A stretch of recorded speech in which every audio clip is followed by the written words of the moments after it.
Hallelujah. जय मसीह की। मैं हूं आदित्य और आज के जीवित वचन को लेकर के एक बार फिर से मैं आप सभी का स्वागत करता हूं। और आज का जो वचन हम सीखने जा रहे हैं वो है कलीसिया के विषय में, कि कलीसिया कैसे ग्रोथ करती है और कलीसिया क्यों ग्रोथ नहीं करती है। तो ये वचन जो मैं आपको बताने जा रहा हूँ ये पवित्र आत्मा की ओर से मुझे सिखाया गया है।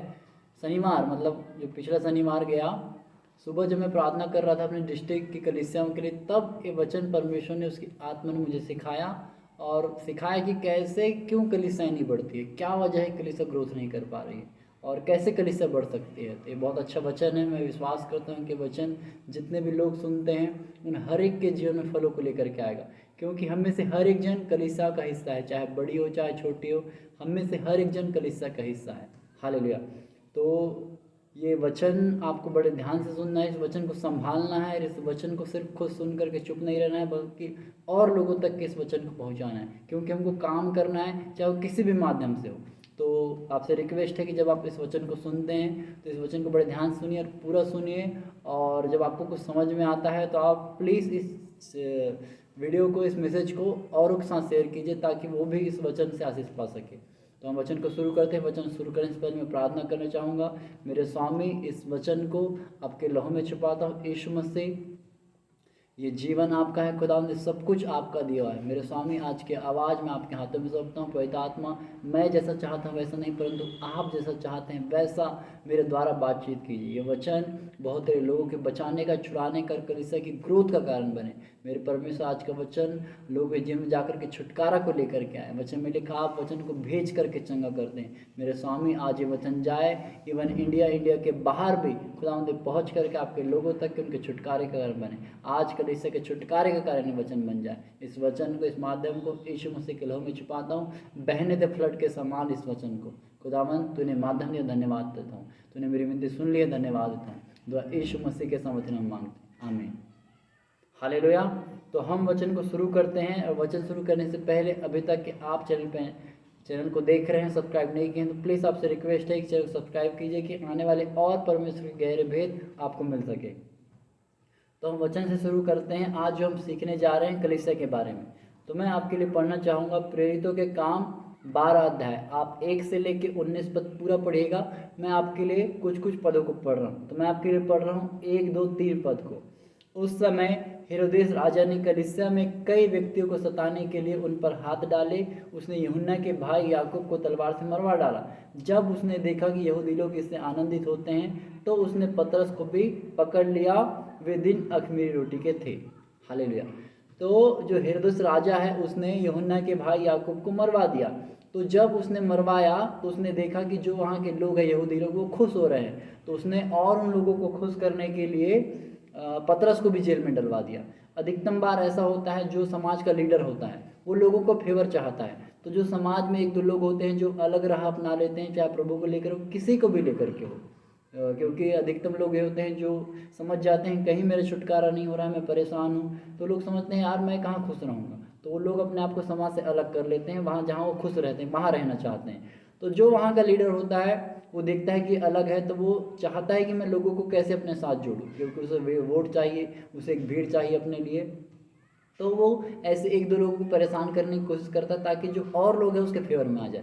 तो ऐसे ही यहाँ पर हेरोदेस राजा ने क्या किया कि यूहन्ना को मरवाया। उसने देखा कि लोग खुश हो रहे हैं तो उसने पतरस को भी पकड़वा दिया। तो जब यूहन्ना को यहाँ पर पकड़वाया गया तो प्रेयर नहीं की गई है। जब यूहन्ना को मरवाया गया तो यहाँ पर प्रेयर नहीं की गई है। 4 पद को देखिए। उसने उसे पकड़ के बंदीगृह में डाला और 4-4 सिपाहियों के 4 पहरों में रखा, इस विचार से कि फसह के बाद उसे लोगों के सामने लाए। हालेलुया। यहाँ पर पतरस को नहीं मारा गया, यहाँ पर राजा ने उसे पकड़ के अपने किले में, पहरों को देखा जाता है या किला या कमरा बोल सकते, एक एक हिस्सा खंड खंड वाला, उस प्रकार के उसमें रख दिया उसको। हालेलुया। तो यहाँ पर पतरस को अब पकड़ लिया गया है। तो 5वां पद में देखिए लिखा, बंदी गृह में पतरस बंद था, परंतु कलीसिया उसके लव लगा कर के परमेश्वर से प्रार्थना कर रही थी। हालेलुया। जब यूहन्ना का भाई याकूब को मारा गया तब प्रार्थना नहीं की गई, लेकिन अब कलीसिया को समझ में आ गया कि पतरस भी पकड़ा गया है। तब लिखा 5वें पद में, जब पतरस को बंद किया गया जेल में, तो कलीसिया लव लगा करके परमेश्वर से प्रार्थना करने लगी। तो क्या जब पतरस नहीं पकड़ा गया था तब कलीसिया को इतनी समझ नहीं थी कि यूहन्ना का भाई मारा जा चुका है तो हम अभी प्रार्थना करने में बैठ जाए? लेकिन उनको लगा ऐसी है। लेकिन जब पतरस भी पकड़ा गया तो उनको समझ में आ गया कि अब परमेश्वर के अलावा हमारा कुछ नहीं हो सकता। तो लोग यहाँ पर प्रार्थना करने बैठ गए। हालेलुया। तो ये लोग लव लगा करके प्रार्थना कर रहे थे। अब लव लगा करके प्रार्थना क्या होती है? अगर लव को हम इंग्लिश में पढ़ते हैं तो लिखा सीजिंग, दैट मीन्स निरंतर या कभी न रुकने वाली। ये इंग्लिश का ट्रांसलेशन आपको बता रहा हूँ। तो वहाँ लिखा सीजिंग, निरंतर कभी न रुकने वाली। एक इंग्लिश ट्रांसलेशन में ऐसा लिखा, और एक में लिखा फेरवेंटली, दैट मीन्स उत्साह से, उमंग से, जोश से। तो सीजिंग को हम पढ़ते हैं तो कभी न रुकने वाली, दैट मीन्स जब तक कि उस प्रार्थना का उत्तर हमको ना मिल जाए तब तक के प्रार्थना करना। जैसे हम याकूब के बारे में पढ़ते हैं, याकूब ने प्रार्थना ऐसे की थी, दूध को पकड़ लिया था, परमेश्वर को पकड़ लिया था, रात को पकड़ा तो भोर तक के नहीं छोड़ा। उसने बोला जब तक कि तू मुझे आशीर्वाद नहीं देगा मैं तेरे को नहीं छोड़ूंगा। हालेलुया। तो ऐसी प्रार्थना आज कलीसिया, यहाँ की कलीसिया कर रही थी। आज वही प्रार्थना परमेश्वर हमसे उम्मीद करता है कि ये लोग करें, क्योंकि खुद से काम नहीं करता। उसे चाहिए कि हम उसे मांगे, उसको बताएं, तब वो हमारे जीवन में काम करे। हालेलुया। तो यहाँ कलीसिया लव लगा कर प्रार्थना करने लगी, उत्साह से प्रार्थना करने लगी, निरंतर प्रार्थना बैठ गई कि जब तक के नहीं होगा तब तक के। और लिखा उसके लिए प्रार्थना कर रही थी, मतलब कलीसिया के सारे लोग पतरस के लिए प्रार्थना कर रहे थे। और मैं आपको बताना चाहूँगा इसका ग्रीक वर्ड, नए नियम का ग्रीक वर्ड, इसमें लिखा है जेलियस, जेलेसी, जलन से प्रार्थना कर रहे थे। एक प्रकार का उनके अंदर जलन थी कि प्रभु नहीं करेगा तो कौन करेगा। वो खिंच गए थे, कहीं ना कहीं परेशान हो गए, उनको समझ में आ गया अब कुछ नहीं हो सकता हमारा। एक जलन से होती है प्रार्थना कि प्रभु तू ही कर सकता है हमारे साथ। अपने अंदर एक जलन होना किसी चीज़ को करने के लिए। जलन में लोग क्या कुछ नहीं कर जाते, तो ये लोग जलन में भर गए प्रार्थना से। हालेलुया। तो यहाँ लोग इस प्रकार प्रार्थना कर रहे थे, तो बिना रुकने वाली प्रार्थना। तो यहाँ पर 5वें पद में थोड़ा सा रुकना चाहूँगा कि यहाँ पर इन्होंने दिखाया कि नए नियम की कलीसिया कैसे प्रार्थना कर रही है। अब जो आज की कलीसिया ये कैसे प्रार्थना करती है, जो आज चर्चेस में होता है। याद रखिए, जब आज कलीसिया में देखने के लिए आता है एक जन प्रार्थना कर रहा है, कुछ लोग सारे के सारे शांत हो जाते हैं, कुछ लोग मोबाइल चलाने लग जाते हैं, कुछ लोग अगर बच्चे वाले अपना बच्चा देखने लग जाते हैं, कुछ लोग थोड़ा बोर होते हैं तो उठ के इधर उधर होने लग जाते हैं, कुछ लोग वचन पढ़ने लग जाते हैं, कुछ लोग आराधना करने लग जाते हैं। दैट मीन्स वो अकेला प्रार्थना कर रहा है, जिसको प्रार्थना सब्जेक्ट दिया गया है वो प्रार्थना कर रहा है, बाकी लोग अपने इच्छानुसार हो जाते हैं। लेकिन लव लगा करके प्रार्थना करना, एक चित्त के होकर के प्रार्थना करना, ये हमको सीखना है। हालेलुया। मैं आपको एक एग्जांपल देना चाहूँगा। प्रेरितों के काम एक जब पेंतेकुस्त का दिन था और पवित्र आत्मा उन पे उतरा था, तो उससे पहले देखिए 1 अध्याय के 14 पद में प्रेरितों के काम में लिखा, ये सब कई स्त्रियां और यीशु की माता मरियम और उसके भाइयों के साथ एक चित्त होकर के प्रार्थना में लगे रहे। उन्हीं दिनों में पतरस भाइयों के बीच में खड़ा, जो 120 व्यक्ति के लगभग थे, खड़ा होकर के कहने लगा। तो ये 120 लोग एक मन के, एक चित्त के होकर के प्रार्थना कर रहे थे। एक चित्त मतलब एक माइंड, वन हार्ट। तो एक हृदय के हो जाना, एक आत्मा के हो जाना। अब वो हम कैसे हो सकते हैं, ये आज हमको सीखना है। आपको सिखाने का मतलब ये है कि जब तक कि हम एक मन के होकर के प्रार्थना नहीं करेंगे वो हमको नहीं मिलेगा। यीशु मसीह ने कहा, पृथ्वी में अगर 2 जन किसी विषय के लिए एक चित्त हो जाए तो मेरा पिता उसके लिए कर देगा, मैं उसके लिए कर दूंगा। आमीन। तो आज हम जब इतने लोग प्रार्थना करें, हमको समझ होनी चाहिए कि कैसे। अब कलीसिया में सिर्फ 2 लोग हो सकते हैं, 4 लोग, 5, जितने भी लोग हम हैं, हमको सबको एक मन के होना है। पहले प्रार्थना करने से पहले हमको एक दूसरे का हार्ट जानना है। हालेलुया। तब हमारी प्रार्थना सुनी जाएगी। अब एक बहुत प्रार्थना करके बैठा है और एक दिन भर अपनी मनमानी किया और वो भी प्रार्थना में बैठा है, तो ये एक चित्त के नहीं हो सकते हैं। हालेलुया। क्योंकि एक व्यक्ति जो है वो दिन भर प्रार्थना करके बैठा, दैट मीन्स वो पवित्र आत्मा में बैठा है, वो परमेश्वर की इच्छा में बैठा है। लेकिन जिस व्यक्ति ने दिन भर प्रार्थना नहीं की है, वचन नहीं पढ़ा, अपने कामों को किया, वो कोई भी काम हो सकते, वो भी प्रार्थना में बैठा है। तो अब हम कैसे एक मन के होंगे? हम दोनों के अंदर एक आत्मा काम नहीं कर सकती। एक आत्मा काम करने के लिए हमारा प्रार्थना का जीवन भी एक जैसा होना चाहिए, जैसा इन 120 लोगों का था, जैसा इस कलीसिया में लोग लव लगा करके प्रार्थना कर रहे थे। दैट मीन्स सारे के अंदर बोझ था कि अब पतरस को परमेश्वर निकालेगा, परमेश्वर ही निकाल सकता है। तो आज क्या हम लव लगा करके प्रार्थना करते हैं, एक चित्त के होकर के प्रार्थना करते हैं? क्या हम अपने सामने जिससे हम प्रार्थना कर रहे हैं उसके जीवन को समझते हैं? हम दोनों एक दूसरे को समझने वाले होना चाहिए। हालेलुया। अगर हम एक कलीसिया हैं, दैट मीन्स हम एक शरीर है। अगर मेरा हाथ है, मेरा हाथ बोले कि मैं काम नहीं करूँगा, मेरा एक ही हाथ काम करे, मेरा पैर बोले मैं काम नहीं करूँगा, तो ऐसे मेरा मेरा मेरी देह चल सकती है क्या? हम एक देह, कलीसिया एक देह, हमारा हेड जो है परमेश्वर यीशु मसीह है। अगर हमारे देह के अंग एक साथ मिलकर के काम नहीं करेंगे तो कैसे कलीसिया ग्रोथ करेगी? मेरा शरीर कैसे ग्रोथ करेगा? अगर मुझे नहाना है, मेरा हाथ बोलेगा मैं पानी नहीं डालूंगा, तो बाकी के अंग में पानी कैसे जाएगा? हालेलुया। अगर मुझे नहाना है और मैंने कहा मुझे पानी डालना है, तो मुझे हाथ क्या आ सकता है? मेरा हाथ बोलेगा मैं नहीं डालूंगा, तो मेरे बाकी के अंग क्या करेंगे फिर? अब मुझे कहीं चल करके जाना है और मेरे पैर बोलेंगे मैं नहीं चल रहा हूँ, तो क्या मैं उस स्थान में पहुँच सकता हूँ? अब मुझे खाना खाना है और मेरे हाथ तो काम कर रहा है, लेकिन मेरा मुंह बोल रहा है कि नहीं नहीं मैं अंदर आने नहीं दूंगा, तो क्या ऐसे में मेरा शरीर ग्रोथ करेगा? वैसे आज कलीसिया में एक व्यक्ति चाहता है प्रार्थना करना, एक व्यक्ति चाहता है वचन पढ़ना, एक व्यक्ति चाहता है कि कलीसिया की ग्रोथ हो, लेकिन हमको पता होना कलीसिया में लोग जुड़े हुए हैं। हालेलुया। कलीसिया में अलग अलग प्रकार के वरदान हैं। ये हमारे हाथ में परमेश्वर ने 5 अंगुलियाँ दी है, तो हर एक उंगली का एक महत्व है। हर एक शरीर में जो अंग दिए, हर एक अंग का एक महत्व है। हालेलुया। अगर एक ही से सब कुछ करना होता तो परमेश्वर कलीसिया क्यों बनाता? कलीसिया में वरदान क्यों देता? तो आज हमको इसको सीखना है और कलीसिया को रिस्टोर करना है। हमको समझना है कि मैं एक कलीसिया हूँ, मैं कलीसिया का एक अंग हूँ, मेरे अंदर परमेश्वर ने कुछ ना कुछ वरदान को रखा है। जब उस वरदान को समझेंगे और सारे के सारे एक दूसरे को समझेंगे, हम बैठेंगे आपस में बातचीत करेंगे, तो हमको समझ आएगी, एक साथ प्रार्थना करेंगे, हमको समझ आएगा कि इसके अंदर क्या वरदान है। और जब हम मिल करके काम करेंगे, मिल करके प्रार्थना करेंगे, मिल करके वर्शिप करेंगे, तो परमेश्वर हमारे जीवन से काम करेगा। तो अब हम मिल करके प्रार्थना कैसे कर सकते हैं? हम मेन विषय सीख रहे हैं, प्रार्थना। मेन आज का जो टॉपिक है लव लगा कर प्रार्थना करना। तो जब हम प्रार्थना करते हैं तो हमको प्रार्थना करना चाहिए जिसने एक होता है कि किसी ने लीड कर रहा है, उसने लीड किया, किसी को प्रार्थना करने की बोला, तो जो प्रार्थना करने वाला है उसको सबसे ऊंची आवाज़ रखनी चाहिए। बाकी जो सारे लोग हैं सेम प्रार्थना, सेम हृदय का होकर के उसके साथ प्रार्थना करें, संभागी हो जाए, उसके साथ मिल जाए, उस फ्लो में बह जाए। हालेलुया। जैसे जब हवा चलती है और जो छोटे छोटे तिनके होते हैं कागज के, वो हवा के साथ मिल जाते हैं, उसका उड़ने लग जाते हैं। वैसे ही जब हम प्रार्थना कर रहे हैं तो हमको चाहिए कि उस फ्लो में बह जाए, उस जो प्रेयर रिक्वेस्ट को समझे, उस बोझ में आ जाए। जैसे ये लोग आ गए थे, लव लगा करके प्रार्थना कर रहे थे, एक चित हो गए थे, समझ में आ गया था, कहीं ना कहीं घबरा गए थे कि क्या होगा हमारा, क्योंकि उनका लीडर पकड़ाया गया था। हालेलुया। तो आज ऐसा मन हमारे अंदर आएगा जब हम एक साथ प्रार्थना करेंगे, हमारा जीवन एक दूसरे से मिलता जुलता होगा, हमारी पवित्रता, हमारी प्रार्थना, हमारा पर्सनल लाइफ एक दूसरे से मिलता जुलता होगा। तब हम एक दूसरे की आत्मा को समझेंगे और हम वैसे प्रार्थना कर पाएंगे।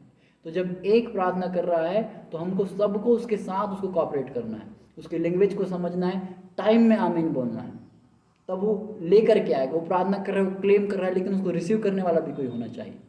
तो ऐसी प्रार्थना आज हमसे ये वचन परमेश्वर सिखाना चाह रहा है कि एक लीड कर रहा है, दैट मीन्स आवाज़ ऊंची रखे और बाकी जो सारे लोग हैं उसके साथ उस आत्मा में फ्लो हो जाए, उस बोझ को समझे, उस प्रार्थना रिक्वेस्ट को समझे जैसा इन लोगों ने समझा था। तब हमारी कलीसिया ग्रोथ करेगी। देखिए फिर कलीसिया कैसे ग्रोथ करती है, एक दूसरे को समझेंगे हम और एक दूसरे के लिए प्रार्थना करें। आज कलीसिया में देखने में आता है कि बिल्कुल एक दूसरे को खींचने में लगे रहते हैं कि कैसे उसकी गलती पकड़े और कैसे उसको नीचे गिराएं, उसके बारे में निंदा करेंगे, चुगली करेंगे, साथ में प्रेयर भी करेंगे। नहीं, ये कलीसिया को आज सीखना है कि हमको एक दूसरे के लिए बिल्कुल भी बातें नहीं करनी, वचन में लेकर एक दूसरे की उन्नति का कारण बनो, हो सके तो उसको क्षमा करो, उसको 1-2 बार 3 बार समझाने की बाइबल बताती है। हाँ, ऐसा नहीं मानता है तो आप उसको छोड़ सकते हैं, पर उसके लिए बुरी बात ना निकालें। साउल के ऊपर जब अभिषेक उठ गया था, दाऊद ने उसके खिलाफ बुरी बातें नहीं निकाली, और यही हमारे परमेश्वर का वचन सिखाता है। सिर्फ पास्टरों के लिए, अभिषिक्त के लिए नहीं, आप किसी भी विश्वासी के लिए अपने मुंह से कुछ भी उल्टा मत निकालें। हम जानते हैं कि हमारे जीव में जीवन और मृत्यु दोनों हैं। दैट मीन्स अगर हम उसके लिए कुछ निकाल रहे हैं अपने मुंह से, तो 101% उसके जीवन में अटैक करेगा, अगर वो उस योग्य है, और नहीं तो हमारे में करे। तो हम क्यों अपने भाई के घात का कारण बने? तो देखिए यहाँ पर कलीसिया ने लौ लगा कर प्रार्थना किया है। तो आज हमको इनसे सीखना है कि कैसे हम प्रार्थना कर सकते हैं। अब हम फिर से वचन में आते हैं कि ये लोग लव लगा कर प्रार्थना करने लगे। अब हम देखते हैं कि यहाँ परमेश्वर ने कैसे काम किया। 6 पद में, जब हेरोदेस उसे लोगों के सामने लाने को था, उसी रात पतरस 2 जंजीरों से बंधा हुआ 2 सिपाहियों के बीच में सो रहा था और पहरुए द्वार पर बंदीगृह की रखवाली कर रहे हैं। ये रात की बात है। रात शुरू हो जाती है 9 बजे से।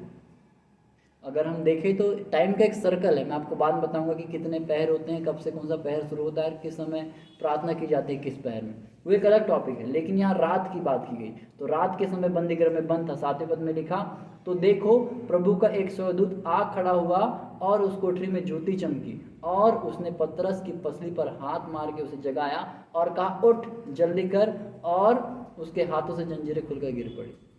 जब परमेश्वर का दूत आया बंधा हुआ, और लिखा वो 2 सिपाहियों के बीच में था, तो उसकी बेड़ियाँ खुल गई, उसकी जंजीर खुल गई, और दूत ने कहा, उठ खड़ा हो। 8वें पद में लिखा, तब स्वर्गदूत ने उससे कहा, कमर बांध और अपने जूते पहन ले। उसने वैसा ही किया। फिर उसने उससे कहा, अपने वस्त्र पहन कर मेरे पीछे हो ले। फिर यहाँ पर दूत ने भी कहा, मेरे पीछे हो ले।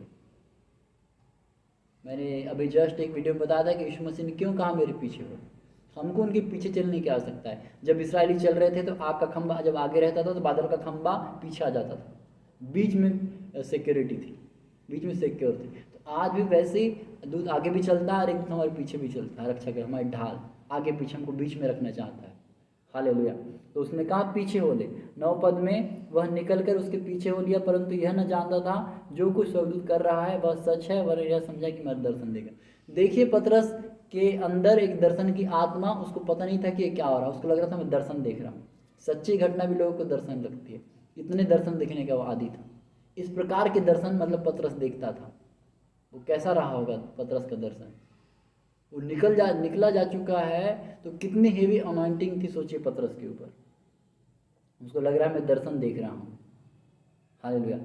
और 10 पद में लिखा, तब वे पहले और दूसरे पहरे से निकलकर उस लोहे के फाटक पर पहुंचे जो नगर की ओर है।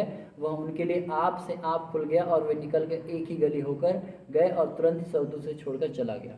मतलब जब फाइनल मंजिल में पतरस को पहुंचा दिया दूत ने, तब वो निकल के चला गया। 11 पद में लिखा, तब पतरस ने सचेत होकर के कहा, अब मैंने सच जान लिया है कि प्रभु ने अपना स्वर्गदूत भेजकर मुझे हेरोदेस के हाथ से छुड़ा लिया और यहूदियों की सारी आशा तोड़ दी। यहूदी मतलब परमेश्वर के लोग जो बहुत ज्ञानी पुरुष थे, पुरखा थे, ये लोग हैं। ये लोग पतरस को पकड़े थे। हम यहूदी के बारे में बात मत करें। तो पतरस सचेत होकर कहा, मतलब अब पतरस जागा, मतलब जब तक निकला नहीं तब तक वो दर्शन देखने में से लगा, लेकिन जब दूत ने उसको छोड़ दिया तब पतरस दादा को याद आ रहा है कि भाई ये शब्द नहीं है, रियलिटी है। वो थोड़ा सा नींद से जब हम उठते हैं और अचानक कुछ हो जाता है, जैसे हम सोए हुए कोई आके बोला सांप आया, तो हमारी नींद फिर कैसी हो सकती है हम जानते हैं। वैसे ही पतरस को समझा, भाई मैं बाहर निकल चुका हूँ। हालेलुया।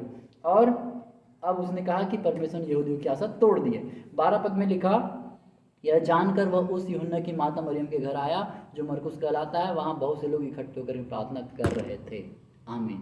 दैट मीन्स पतरस को निकालने से कहाँ 5वें पद में लव लगा कर प्रार्थना की, हम 12 पद में आ गए, यहाँ पर भी लोग प्रार्थना कर रहे हैं। और पतरस भी उसी घर में आया जहाँ पर प्रार्थना की जा रही थी।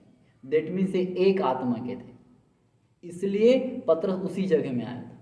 हालेलुया। 13 पद में लिखा, जब उसको फाटक की खिड़की खटखट आई तो रूदे नामक एक दासी देखने को आई। पतरस का शब्द पहचान का उसने आनंद के मारे फाटक न खोला, परंतु दौड़कर भीतर गई और बताया कि पतरस द्वार पर खड़ा। देखिए, वो भी जो दासी ने फाटक खोली, उसने पतरस की आवाज़ सुनी। यहाँ पर बड़े ध्यान से समझिएगा, मैं आपको पूरे वचन इसलिए पढ़ के बता रहा हूँ कि आपको अच्छे से समझ में आए कि यहाँ परमेश्वर का वचन क्या कहना चाह रहा है। हालेलुया। तो देखिए, जो दासी थी रूदे नामक की, उसने पतरस का आवाज़ सुनी तो समझ गई कि पतरस आ गया है, और उसने सारों को जा करके बताई, उसने द्वार नहीं खोली। दैट मीन्स उस दासी को भी पता था कि हम पतरस के लिए प्रार्थना कर रहे हैं, वो भी पतरस के लिए प्रार्थना कर रही थी। इसलिए जब खटखटाई तो उसको पतरस की आवाज़ फटाक से पहचान, मतलब उसके अंदर वो चल रहा था। हाल नहीं तो वो सोचती इतनी रात में प्रार्थना में भरी हुई थी, वो कैसे पतरस की आवाज़ पहचान जाती। पर उस रात्रि काल में, मध्य रात्रि में भी, सारी प्रार्थनाओं में भी होते हुए उसको पतरस की आवाज़ ध्यान थी। लेकिन क्यों ऐसा था? क्योंकि पतरस उसके दिमाग में चल रहा था, उन सबके दिमाग में चल रहा था। इसलिए जैसे पतरस ने आवाज़ मारा, पता चल गया कि पतरस की आवाज़ है। हालेलुया। और भीतर गए सबको बताया। 15 पद में लिखा, उन्होंने उससे कहा, तू पागल है, परंतु वह दृढ़ता से बोली, ऐसा ही। हालेलुया। जब रात्रि काल में पतरस यहाँ पे आया तो लिखा, उन्होंने कहा तू पागल है। हालेलुया। मतलब ऐसा भी हो सकता है क्या? तो क्या इनको विश्वास नहीं था? क्यों ऐसा इन्होंने यहाँ पर कहा कि तू पागल है? हालेलुया। उसने कहा मैं झूठ नहीं कह रहा हूँ, उसने दृढ़ता से बोला मैं सच कह रही हूँ। पतरस बाहर खड़ा है। तब उन्होंने कहा वो स्वर्गदूत होगा। इतने मंद बुद्धि, बोल रही है कि पतरस है तो बोल रहे हैं अब स्वर्गदूत होगा। हालेलुया। दैट मीन्स इनको विश्वास नहीं हो रहा है कि हो चुका है, पतरस आ चुका है। हालेलुया। 16 पद में लिखा परंतु पतरस खटखटाता रहा, अतः उन्होंने खिड़की खोली और उन्हें देखकर चकित रह गए। तब उसने उन्हें हाथ से संकेत किया कि चुप रहो और उन्हें बताया कि प्रभु किस रीति से उसे बंदीगृह से निकाल लाया। फिर कहा याकूब और भाइयों को यह बता देना। तब निकलकर दूसरी जगह चला गया। उनको विश्वास नहीं हो रहा था। हालेलुया। तो पतरस वहां कर निकल के चला गया, इशारों में बता दिया। तो ये रात बीत चुकी है। हालेलुया। अब मैं आपको समय की बात यहाँ पर थोड़ा सा बताना चाहूँगा। तो देखिए ये पूरी रात्रि काल की बात है। अगर आप 6वें पद से पढ़े, 6वें पद में रात का जिक्र किया गया, 17 पद तक के रात है जब पतरस वहां से चला गया दूसरी जगह। 18 पद में लिखा भोर को सिपाहियों में बड़ी हलचल मच गई कि पतरस का क्या हुआ। रात्रि काल में सारी चीजें हो चुकी और भोर में सिपाहियों को होश आया कि क्या हुआ। 19 पद में जब हेरोदेस ने उसकी खोज की और ना पाया तो पहरुओं की जांच करके आगे दी कि वे मार डाले जाएं, और वह यहूदियों को छोड़कर कैसरिया में जाकर के रहने लगा। तो यहूदियों को पतरस ने छोड़ दिया और कैसरिया में जाकर के रहने लगा। तो देखिए रात्रि काल में ये प्रार्थना का आरंभ हुआ था और भोर तक के लोगों ने प्रार्थना की। तो रात शुरू होती है 8-9 बजे से और भोर शुरू होता है 3 बजे रात के बाद से। मतलब अगर हम समय का चक्र पढ़े तो 3 बजे के बाद से समय शुरू होता है। हालेलुया। तो देखिए सारी रात इन्होंने प्रार्थना करने में बिताया। तो एक रात की प्रार्थना में पतरस बंदी गृह से बाहर आ गया। हालेलुया। आज कितने सारे लोग जेल में हैं, आज उनकी कलीसिया कोई होना चाहिए कि हम ऐसे प्रार्थना करें। परमेश्वर का धन्यवाद जो ये और कलीसियाओं के लिए प्रार्थना का मुझे सिखा रहा है कि आज कलीसिया ऐसे करके लोगों को बाहर लेकर के आ सकती है जो जेलों में है। ये एग्जाम्पल काफ़ी है कलीसिया के पास्टरों को, अगुओं को जेल से बाहर लेकर के आने के लिए। हालेलुया। इस वचन के द्वारा हम परमेश्वर को पकड़ सकते हैं। हालेलुया। कि परमेश्वर तूने पतरस को निकाला अपने दूध भेज करके, आज हमारे वो को निकाल। उसने कहा मैं युगान युग एक सा रहने वाला परमेश्वर हूँ, न मैं आज बदलूंगा न कल बदलूंगा। आमीन। तो मैं विश्वास करता हूँ इस वचन के द्वारा आपने आशीष पाई है और आशीष पाई है। तो प्लीज़ कमेंट कीजिएगा, आपको जो सीखने मिला है बताइएगा, और अपनी प्रेयर रिक्वेस्ट को प्लीज़ कमेंट में लिखिएगा ताकि मैं आपके लिए प्रेयर कर सकूँ, और आप भी मेरे लिए प्रेयर कीजिएगा। हालेलुया। मेरे विज़न के लिए, मेरे लिए, मेरे नौकरी के लिए, कि नौकरी के साथ मैंने फैसला किया है परमेश्वर की सेवा करने का, तो उसमें पूरा कर सकूँ। मेरे परिवार के लिए प्रार्थना कीजिएगा, हमारे घर में कलीसिया लगते है उस कलीसिया के लिए प्रार्थना कीजिएगा कि हम मिल करके जो परमेश्वर ने योजना हमारे रखी उसे पूरा कर सकें। और इस चैनल को और अपने भाइयों बहनों रिश्तेदारों तक के पहुँचाइए ताकि वो भी वचन को सीख करके आशीष पा सके। तो विश्वास करता हूँ आज का वचन आपके जीवन फलों को लेकर के आएगा। मेरे परमेश्वर में धन्यवाद था इस वचन के लिए कि आपने बताने मेरी मदद की, और तेरी जो इच्छा थी इस वचन के साथ तूने पूरी कर दी है। मैं धन्यवाद, तूने मेरी सुन ली और लोगों का कलीसिया का छुटकारा तूने इस वचन के द्वारा कर दिया है। मैं धन्यवाद पिता, फ्लड के समान इस वचन को बहने दे। मैं धन्यवाद देता हूँ पिता, इस वचन को यीशु मसीह के लहू में छुपाता हूँ, सुनने वाले के हृदय को यीशु मसीह के लहू में छुपाता हूँ पिता। उनके आत्मिक कान यीशु मसीह के नाम में मैं ओपन कर देता हूँ। यीशु मसीह के नाम उनके आत्मिक कान खुल गए। धन्यवाद, उन्होंने इस वचन को संभाल लिया। धन्यवाद पिता, तूने मेरी सुन ली। धन्यवाद। दुआ यीशु मसीह के सामर्थ्य नाम मांगता, आमीन आमीन। God bless you. मिलते हैं नेक्स्ट संदेश में, तब तक के जय मसीह की। Pray for me. God bless you.